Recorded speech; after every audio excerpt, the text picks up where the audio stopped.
Hello，我係波波。嗱，今日咧，我想同大家講咧，就係一個幾傳奇嘅人物嚟㗎。咁佢係黃子華，60年9月5號出世，咁就係肖鼠日。嗱，咁佢係男演員啦，咁亦都係一個棟篤笑都做得好出色嘅一個藝人啦。咁咧就講下佢少少嗰種背景先。咁佢細個嘅時候咧，就父母分離咗嘅，咁對佢咧嘅影響咧係相當之大。咁所以咧喺細個嘅時候咧，佢已經好識得睇人哋嘅眉頭眼額㗎啦，我深信。咁所以咧對佢日後嗰種影響咧，亦都係相當之大。佢亦都知道嗰個現實嗰種殘酷係佢領悟咗出嚟嘅。咁對佢日後嗰種演藝嗰個事業嗰條路咧，我覺得好似係往往已經好似係好似鋪排咗佢要去做嗰樣嘢，好似有種使命咁樣樣嘅，係啦。其實佢又曾經做過編劇啦、話劇啦、電台啦，但係佢自己亦都係最中意咧就係做演員。咁但係嗰幾年咧，佢應該就係做得唔係咁開心嘅。咁佢係諗住離開呢個演藝圈嘅時候咧，佢就喺1990年咧就做咗一場棟篤笑啦。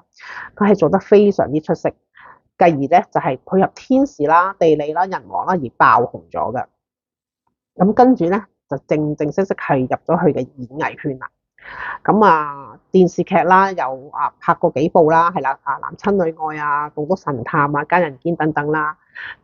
再進軍呢個電影圈啦，有一蚊雞保鏢啦，有飯氣攻心啦，毒舌大狀同埋最近嘅上映嘅夜王，係啦。我係欣賞佢嗰種堅毅啦，同埋勇於挑戰嗰種性格，呢個係佢自己本身擁有嗰種元素嚟嘅。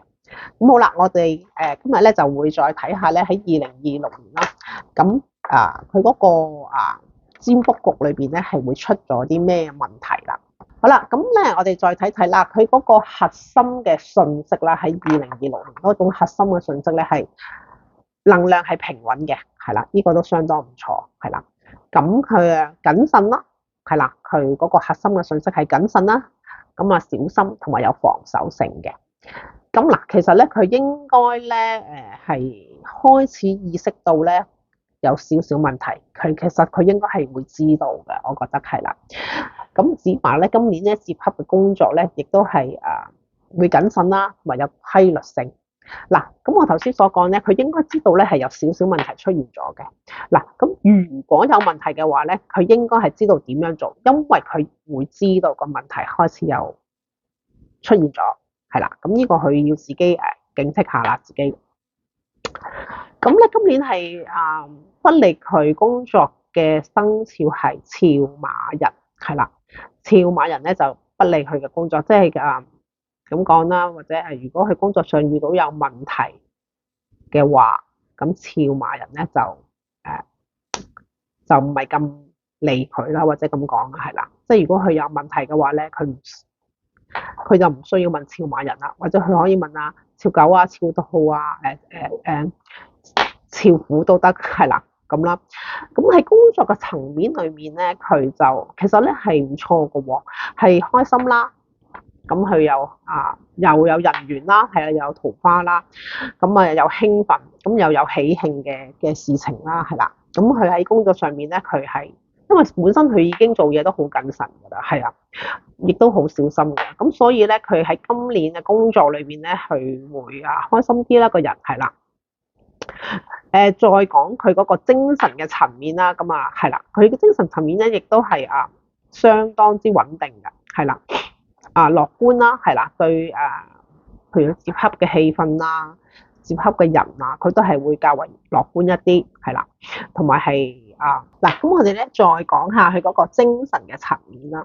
佢個精神嘅層面咧都係相當之穩定嘅喎，係啦，咁佢亦都係好樂觀，佢係一個按部就班嘅人，係啦，即係佢唔會係亂咁衝亂咁撞，佢係有規律性嘅，係啦，咁同埋佢好多時都會係。都係嗰句咧，真係比較被動一啲嘅。咁但係整體咧，佢嗰個精神層面咧都係相當之唔錯嘅，因為佢係穩定啊嘛，同埋佢係會係樂觀係啦，咁所以咧佢嗰個思維咧都係比較即係會清晰嘅，即係都其實都會知道自己喺度做緊啲乜嘅，係啦。咁喺財運嗰方面咧，佢嗰個財運咧就冇好波動嘅。咁佢嘅管理咧亦都係啦，理性啦同埋穩定嘅。咁呢個咧亦都係佢今年嘅財運咧，亦都相當唔錯嘅。